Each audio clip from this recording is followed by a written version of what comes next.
Welcome to the Well Seasoned Librarian Podcast. My name is Dean Jones, the host of the program. This is Season 6, Episode 13. Today I'm delighted to be speaking with English author Catherine Phipps. Catherine is known for her food writing and appearances on the radio for the BBC. Her books Leaf, her book Citrus, and her book Chicken have all been out and are very popular, as well as she has a new book that came out on the 31st, Modern Pressure Cooking.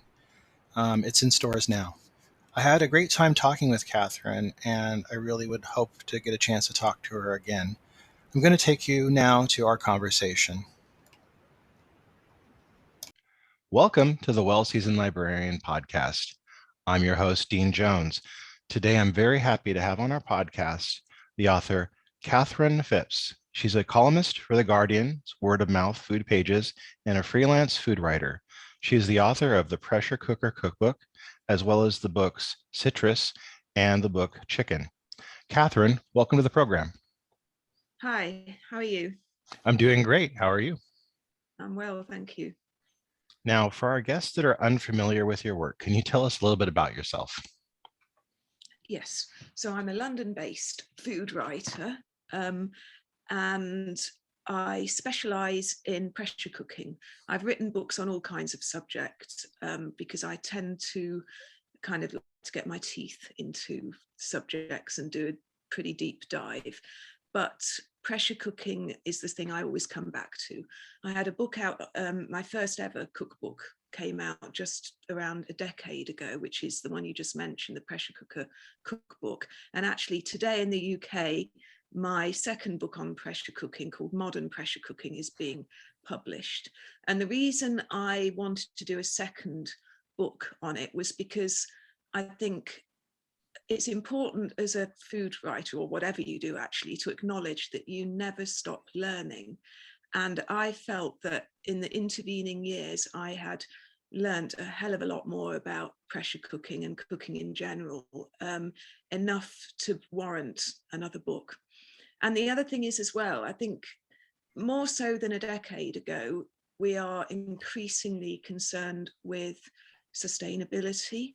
And as is happening all over the world at the moment, we're seeing ridiculous price hikes in energy going on, and pressure cooking, if you're the sort of person who wants to cook and does cook as opposed to living on ready meals and takeouts and eating out, you will save so much time, fuel, money, water if you use a pressure cooker.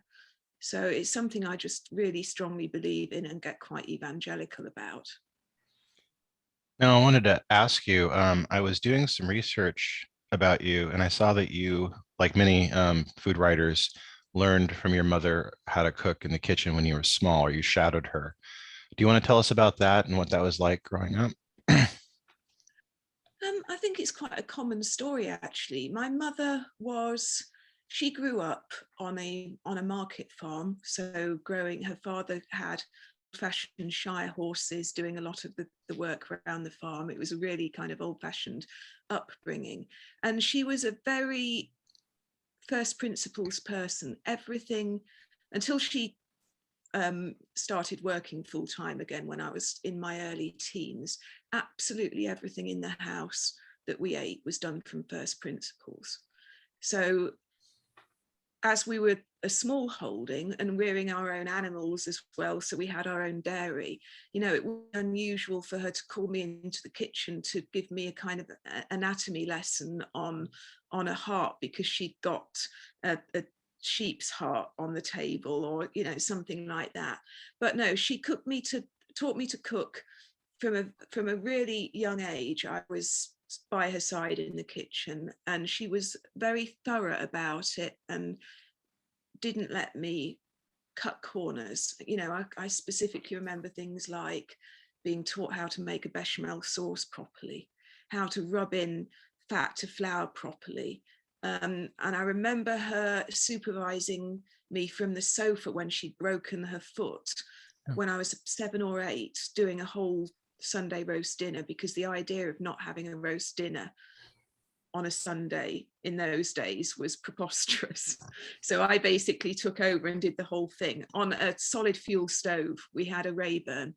So a lot of the cooking I was doing was on a solid fuel stove as well. So yes, I was always a really keen cook at home. You had considered a career in law before you went into food writing. What was that like for you? Dry, really. I loved law as an academic subject. When it came to the professional exams, and I kind of spent a year filling in forms and doing nuts and bolts stuff, it just wasn't for me. And because I'd gone back at that point to not quite living my parents' small holding existence, but living somewhere where I'd got land and a big fruit cage and a big vegetable garden and an orchard and all the rest of it, I had definitely gone back into thinking about food more than anything else, pretty much growing it, cooking it, preserving it, the ethics around it. And I decided, no, I'm not going to go into law after all. I'm going to somehow make working in food work. I knew I wanted to write rather than be a chef. Being a chef did not appeal to me in the slightest, although I have done some kind of, well, not chefing exactly, but paid cooking, really, I guess you'd call it. Was this when you Which is had your slightly restaurant different. in the Caribbean? Yeah. So what that was I was working in a little boutique hotel in the Caribbean, and it was a very civilized way of working. I got up and did breakfasts, cleared up, had help to clear up, spent the afternoon prepping, and it was like a dinner party. It was like doing a big dinner party every night, because we would literally put the night's menu on the bar in the morning, and people would tell us whether they were staying in for dinner or not, so I'd know exactly how many covers. There would be one sitting, and it felt like a kind of country house type thing, when you would cook, you'd go off, have a shower, get nicely dressed, come back, stand behind the bar, make sure everything was served up nicely, and then pretty much relax with the guests for the rest of the evening, and then start again at 5 o'clock the next morning. And the covers, it was usually between 20 and 30 covers a night. So yeah, it was a great deal of fun, actually. That I sounds really wonderful. enjoyed it. It was really wonderful. And then I came back to London, and realized that for personal reasons I had to stay in London, and was trying to figure out how to make that work as a food writer. Because while I've been in the Caribbean, I've been collecting recipes, and I wanted to do a book on Caribbean food, but really I am not probably the best person to do a book on Caribbean food. So I do work a lot of Caribbean recipes into my books, because it's a cuisine I love. But what happened was, I was trying to figure out how to start a career in food, and somebody, and I wish I could remember who it was, because I'm very grateful to them, suggested that I start writing below the line on the Guardian Word of Mouth blog and see if anything came of that. And it did. They picked me up. And the two people who spotted me and picked me up, Susan Smillie and Tim Hayward. Tim was writing a lot of the articles on Word of Mouth at that time, and he was a really good mentor to me for a few years, and actually still is at times. They were amazing. They gave me that platform on Word of Mouth, and everything I've done since came from that. So you went from there to being a regular contributor on Radio 4 as on the food program. How did this come about for you, and what has this been like for you? Okay, well, that is something that happens on a very ad hoc basis. Okay. So Tim Haywood, who I just mentioned, who also at the time had a magazine called Fire and Knives, and I did all the book reviews for him in Fire and Knives. That was great. I could just pick a theme, pick any kind of food theme and run with it. So I might be doing kind of old Penguin classics one quarter and, pork the next, or, I don't know, al fresco dining the next. The world was my oyster with that one. It was great. I think I even did one on offal, which was fun. Anyway, that's by the by. So when my first book came out, which was the first pressure cooking book, the food program did a piece on that, and it's always amazing when they pick you up because your sales go stratospheric. And that happened again with citrus, my citrus book. They picked that up, and pretty much overnight your book goes into the top 10 on Amazon, or it did on that occasion. It was quite something. And then you're one of a big pool of people who they know who've got various expertises that they will pull in for a talking head, or well, not talking head because you're on the radio, but a chat about whatever. And they're a great bunch of people to work with, and the range of things they cover is incredibly eclectic. I wanted to ask you, you mentioned citrus, and you have some singular books that you have written. Back in 2015, you wrote Chicken. In 2017, you wrote Citrus for Quadrille, and Leaf Lettuce, Greens and Herbs and Weeds for Quadrille as well. Can we talk about those books and how you came to write them and how you were inspired in your writing of them? They all started off with, I'm a great one for brainstorming. A lot of the ideas I have just get pulled out of having a really good chat with someone. And often you go back and think about what do you really love? What are the common themes in your cooking? And chicken is something that always resonates with me. We kept chickens when I was growing up. We had a very kind of beak to claw attitude to how we would treat a chicken. Roast chicken was one of my favorite meals. And I thought, there's so many books that deal with 101 things to do with a chicken breast, which is the cheapest and usually the most expensive, but the most tasteless part of the bird. Yeah. Often the driest unless you know how to treat it properly. Yeah. And I just thought, there never seems to be a book that covers everything, all the basics, how to make proper stocks, different ways of roasting, pot roasting, poaching, and all the myriad things you can do in between. So that was a real passion project for a while. And then I think both citrus and leaf came out of the same place. They're both ingredients that I really love. I think unless you do a lot of TV or are rooted in a particular cuisine, if you are a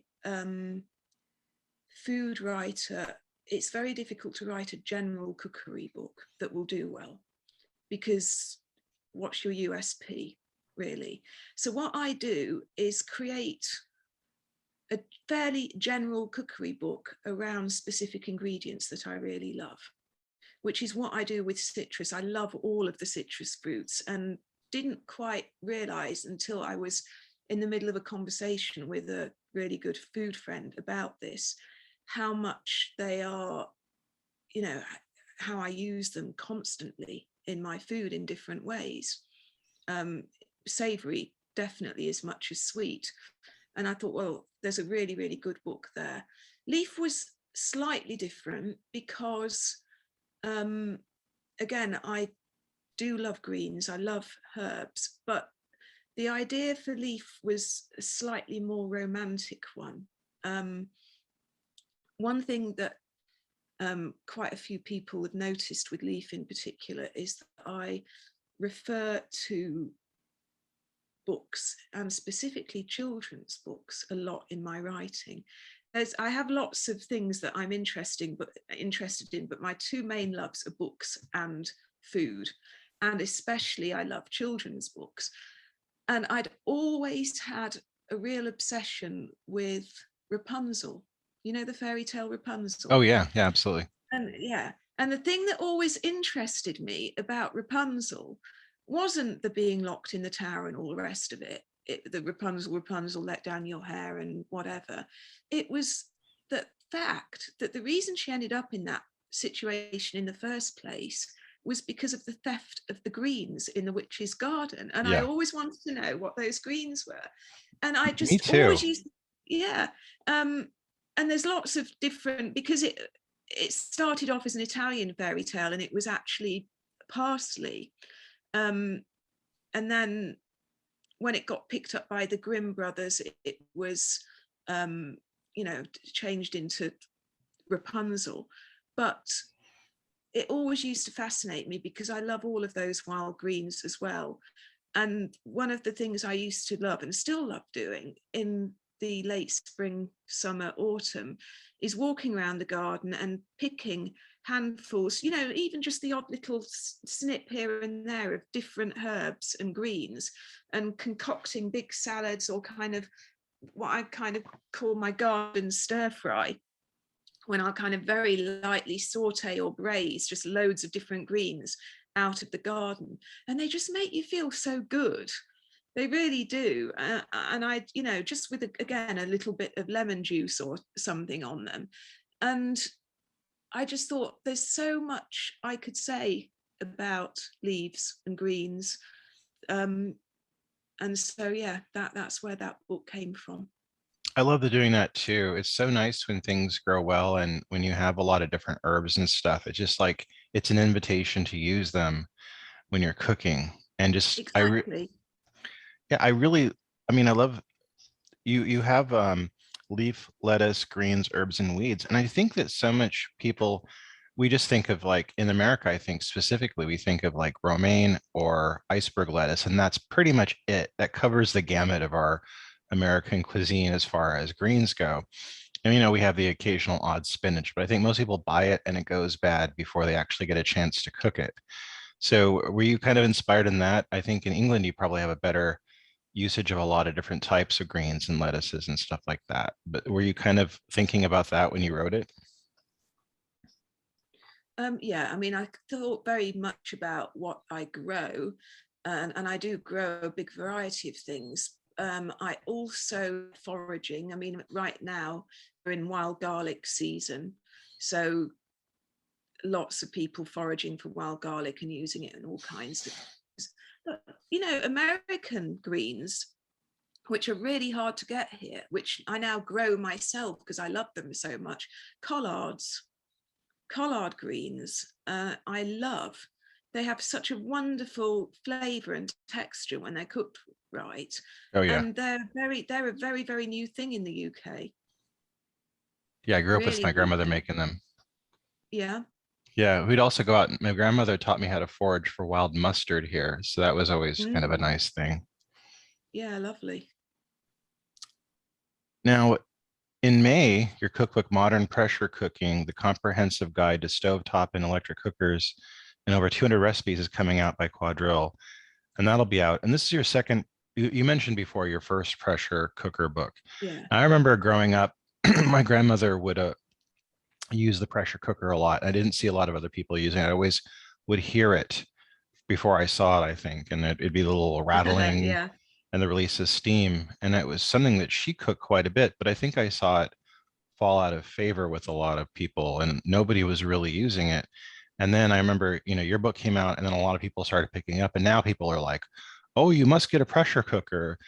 Do you think you jump started the zeitgeist on pressure cookers? I don't know if I jump started it, but I think when I wrote my first book and it came out, um, it did. I don't want to say I kickstarted it.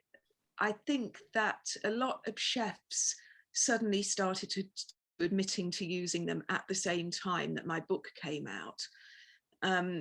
Chefs over here, such as Heston Blumenthal, were saying how important they were in their kitchens for stock making and sauces and all the rest of it.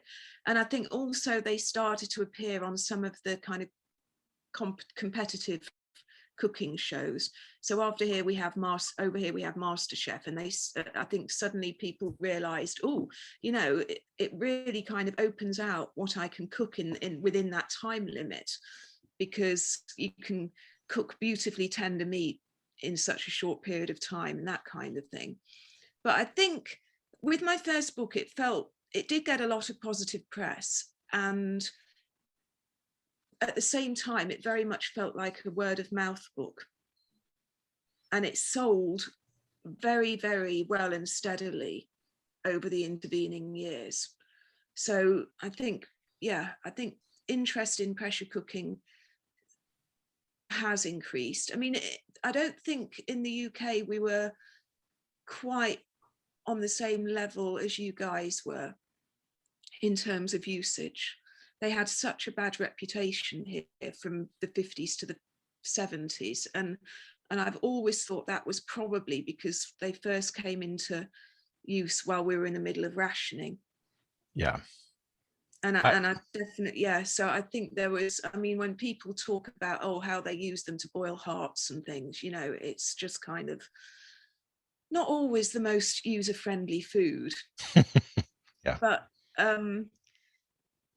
that has changed so much, and I feel as though I've really tried to push the boundaries with what you can do and make it feel modern. You know, the vegetables that I cook in the pressure cooker are really fresh and green and al dente, and you know, the nutrient levels are really high because of the way they're cooked. It's just, yeah, I mean, I find it quite a transformative way of cooking. I had always been terrified of them. I'd always heard stories, and you hear them, they sound kind of scary, but a few years back, my my wife's father bought me as a present for my birthday a pressure cooker, and I got over it really quickly because I found it was so ingenious for cooking things. Like I could make chili verde in no time at all, Yeah, and it yeah, was amazing, isn't wonderful. it? Yeah, dried beans would cook in it so well. I mean, it's Yeah, such a revelation. Now, did you always use it, I think, from no. childhood on, or when did you like kind of start using them, and what was your revelation with them? So my mum, growing up, used to use them for things like steaming the Christmas pudding, Yeah. that kind of thing. I remember, Christmas Day, the kitchen always being filled with steam, and it was because she was steaming the Christmas puddings. And then when I was in the Caribbean, we used them for stock a lot. But then it wasn't until I saw my sister-in-law use one. My sister-in-law's Brazilian, and I was just really gobsmacked when I saw her put together a kind of very quick and easy version of feijoada that was on the table in 35 minutes, and the black beans were dry when she put them in the pressure cooker, dry and unsoaked, and the meal was done in 35 minutes, and I just couldn't believe it. I just didn't even know it was possible to cook beans like that. So, and she went, she then explained to me, well, everyone in Brazil has got a pressure cooker, because a lot of people don't have the same refrigeration. So it's easier and safer to keep beans dry, cook what you need on a daily basis. And the first thing everyone would do when they got home from work is put the pressure cooker on with the beans. And then I realized that was a similar case in so many other cuisines and parts of the world, especially hotter climates. And that again makes perfect sense, because I mean, here we consider a pressure cooker, well, I don't, but a lot of people consider pressure cookers to be a winter gadget because they're Yeah. so good for the stews, soups, casseroles, whatever. But actually, if you want to help keep your kitchen cool in the summer, having your power source, your heat source on for less time is a really good thing to do. Oh, So if totally. you're cooking it, yeah. And if you eat, I mean, I use them in summer for lots and lots of kind of grains and pulses for salads and things, cooking new potatoes quickly, cooking greens quickly. And of course, they used all the way across the India, South Asia, for dal and mutton curries and all kinds of things, and have been for decades and decades. So I think in the UK, it's taking us much longer to come round to the idea of them than various other parts of the world where they've just been part of the cookery battalion or whatever, kitchen battalion forever. When I know they're invaluable for, canning. That's a thing where you really have to have one. Yes. Yeah. Yeah. You need big ones. I mean, and you can get them. In the States, you can buy massive, great big 20, 25 litre ones, can't you? Yeah. Yeah. Huge things, kind of, yeah, We have massive. I haven't got room for one. we have people here called food preppers that do a lot of doomsday Mm. prepping, and they have stores that are devoted, it seems, to big bins of all this stuff that you wouldn't normally buy, like whole wheat and stuff. And they Mm. always have the big pressure cookers for sale there. And you can get the enormous pressure cooker for canning foods. I've thought about getting one day, but I haven't turned that corner yet. Yeah, I need a new house for one of those. Yeah, that's I think the problem when you start really getting into cooking, your kitchen shrinks because you have so much stuff Oh, suddenly. yeah, it's a bit of a nightmare for me, actually. I'm in a kind of little terraced house, and my kitchen is my workspace. And there's boxes of kitchen equipment in the loft because I don't have room in the kitchen. And yeah, it's not ideal, No, but we'll work around it as we do. So, yeah.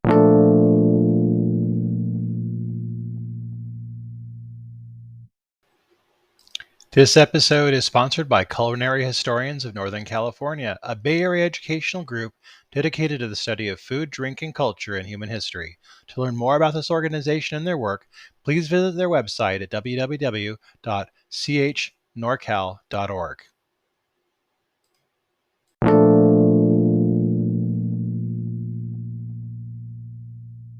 Yeah. Now, I wanted to ask you, who are some of your favorite food writers? I mean, I could see behind you, you have quite a few cookbooks. So, who are some of the people that you like to read? Okay. So I collect all kinds of cookbooks, and my favorite food writers are the ones that are actual writers as opposed to chefs. I love chefs for their food and their creativity, but if I want a really good read, it's food writers I'll go to. So I think one of the writers who was my biggest inspiration before I became a food writer, um, and is now someone I know and admire even more, is Diana Henry, who is a superbly poetic and pragmatic at the same time writer, incredibly creative, writes the most wonderful recipes, and she writes around them in a way I love. Um, Nigella Lawson is another one who writes beautifully like that. Um, ooh, who else? Oh, do you know, I looked at all of these books and it's really hard to just pinpoint people that I admire, because I do admire all of them. Um, an American writer who's sadly not with us anymore, who I absolutely adore, it was Laurie Colwin. I thought her books were amazing, really opinionated, and I didn't always agree with her on everything, but the way she wrote around the subject was just superb. Alice Waters, I'm a big admirer of. Um, Nick Sharma. Nick Sharma's books are really interesting because he's a scientist foremost, and he really applies his science to his writing, his food writing in an interesting way. Who else? One chef that I've always admired because of his way with ingredients is Peter Gordon. He's a New Zealand chef who in the UK had a restaurant called the Sugar Club for years, and he's kind of the founder of fusion food. Not founder of fusion food is a relatively daft thing for me to say, actually, because fusion food is something that has occurred naturally in so many cuisines. But the way he did it, pull different ingredients together and make them work, was like alchemy. It's really clever.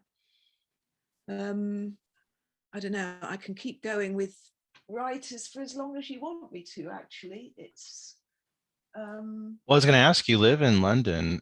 Do you run into other food writers or famous food writers while you're there? Do you look, are you shopping and you look across the produce aisle and see like Nadilla Lawson or somebody? not so much. London's a bit big for that, you know. Oh, there are a few places where you expect you might run into someone you know sometimes.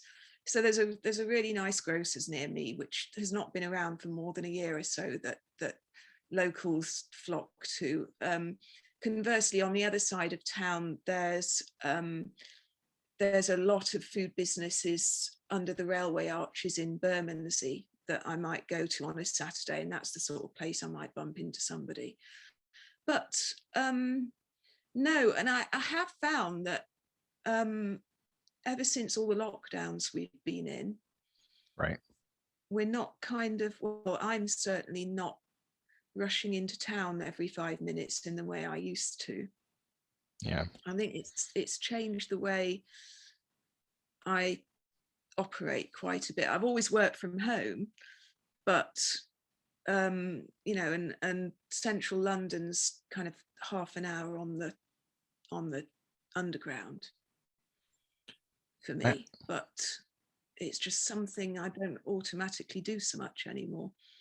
I have a friend who writes for the Times, and he's originally from Cuba, and he was marveling that in London he was able to find some really great Cuban restaurants. I've been to Mm. London myself, and I found that it was a revelation food-wise. I was able to find some amazing restaurants while I was there. What are some of the restaurants that you like to go to in London? I would probably say before the quarantine hit, because I don't know how things have affected that.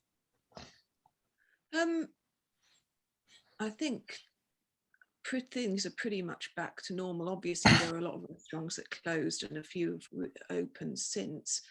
I think probably top of my list is Kiln, which is a restaurant in Soho, and it's Thai inspired food, and it's superb, really, really good food. And oh blimey, where else?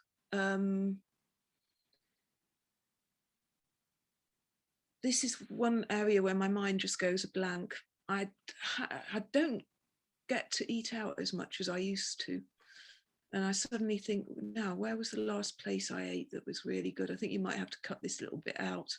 Yeah, once you have Just, kids, that kind of diminishes, I think. yeah, I mean, I have food friends that I go out with, and it's kind of, we go to old favorites. So for instance, again in Soho, Bocca di Lupo, which is regional Italian. And, you know, I have one particular food writer friend I go with, and we sit at the bar and have a glass of champagne or something similar, and eat our way through the tasting menus, small plate menus, really. Oh yeah, it's really difficult to think of. Yeah, again, and when I'm eating out with the family, it's kind of, they don't have to be child friendly particularly anymore because my children are older, but I want it to be nice food. So literally a couple of good pubs. There's one that I love going to in Ravenscourt Park called the Carpenter's Arms, which again, I will go in there and order 6 starters. Very nice. Yeah, and we'll share them as small plates. And it's sort of the cooking is always impeccable, and the ingredients. I think what's happened in London a lot is the importance of ingredients. If you go to a good restaurant, you expect it to be about the ingredients. And there's so much interesting food coming out of some really, really good food producers that really making the most of them.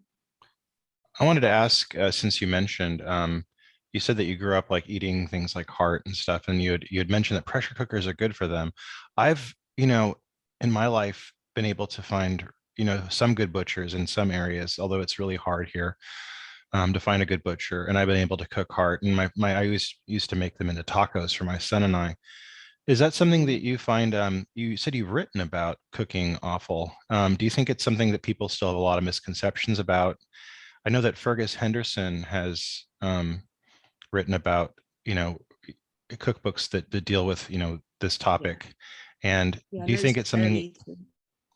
if you had advice for people that want to delve into it, what would you recommend? Oh, interesting. I think a really good place to start, if you can get decent quality one, is chicken livers, because they're so easy Yeah. and they're so quick. Actually, and as well, again, only if you can get them prepared, because they are very, very fiddly to prepare, and that's sweetbreads. And the reason I suggest sweetbreads is because the flavour is so subtle and creamy and savoury. It doesn't have a strong offally flavour. I understand what you're saying about quality of meat as well. I'm really lucky to have a very good butcher near me, and actually coincidentally nowhere near you, but one of the partners in the butcher that I go to has decamped and now opened a store in not San Francisco, sorry, that's where you are, Las Vegas, called Featherblade, and he's doing English style butchery in Las Vegas, and he is really, really hot on provenance. He's gone all over making sure he's got the best grass-fed meat and proper organic chickens and everything you want. So yeah, give him a little shout out.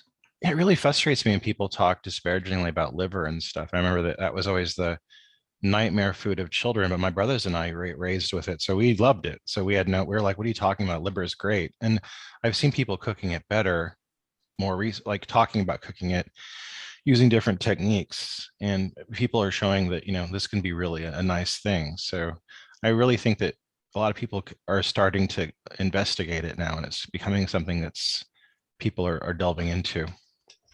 And I do think things like, an ox heart, for example, can be incredibly tender if you marinate it well and cook it well. It's, if you think of Peruvian way of doing it on skewers with a really, really hot and savory sauce on it, amazing. And it will just melt in the mouth.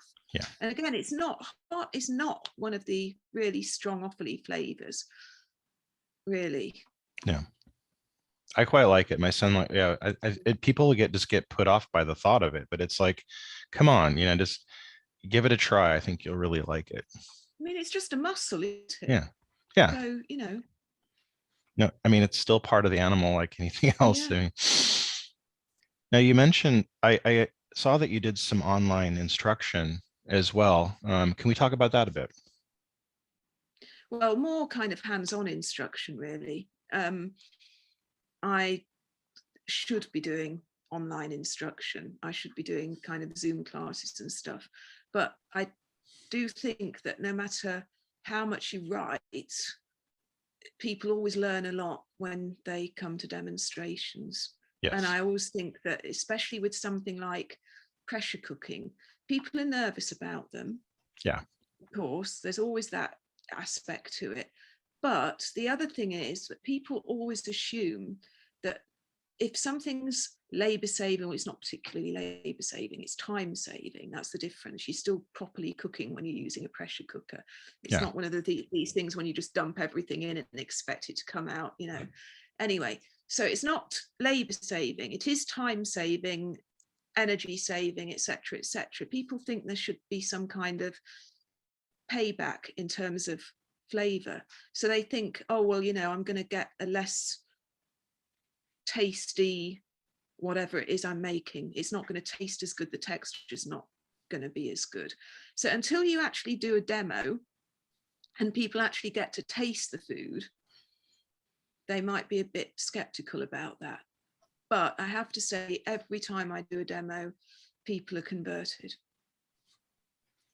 Now, you mentioned that you had children. I don't know how old they are, but I know that you have a couple of kids. Do you teach them cooking? And was that kind of like full circle for you? I do. My son in particular, who's just turned 12, is keen. In fact, I think he's giving his home economics cookery teacher at school a bit of a hard time at the moment. He's just literally last week had his first class. And I think he went in thinking he knows everything, and she was like, "Oh well, good for you." So she's going to have to take him down a peg or two, I think. But no, he's keen. He loves food. He's got such a good palate. I often give him things to taste when I'm developing myself. He's excellent in that respect. And actually, because I make his lunch for him every day for school, him and my stepdaughter's lunch every day for school, sometimes I'll think, well, this is the result of recipe development, and it was version 1, not version 3. So it doesn't taste quite as I want it to, but it's leftovers, so it's going in their thermos. And I can say without exception, he will come home from school and say, I didn't really like the lunch because blah, blah, blah. And he will just tell me exactly what was wrong with it. And it was always exactly what I thought was wrong with it and why it needed tweaking another couple of times. I love that. Yeah, he's good. That's wonderful. It's really nice. Yeah, somebody that you could test your recipes on. Yeah, it's great. And actually he cooks with my mum as well. So when my parents live in Greece, and we haven't been for 3 years because of lockdowns and making sure their health stays good. I don't want either of them to get COVID. But when we're there, he loves cooking with her too. There's nothing like cooking with your grandparents. So those are some of the best memories I've had. And I think a lot of people that have had that experience, they really get to love it. So yes. What are you having for dinner tonight? Oh, well, do you know what? After having really beautiful, balmy, sunny, hot weather last week, we've now plunged down back into minus territory. And it was snowing here this morning. Not much, but it was not great. So it's going to be, I haven't quite decided yet, but it's going to be something really comforting, like a mac and cheese, I think. Something a little bit rib sticking. That sounds wonderful. Catherine, I want to really thank you for being on the program. I really enjoyed getting a chance to talk to you. My pleasure. That was my conversation with Catherine Phipps.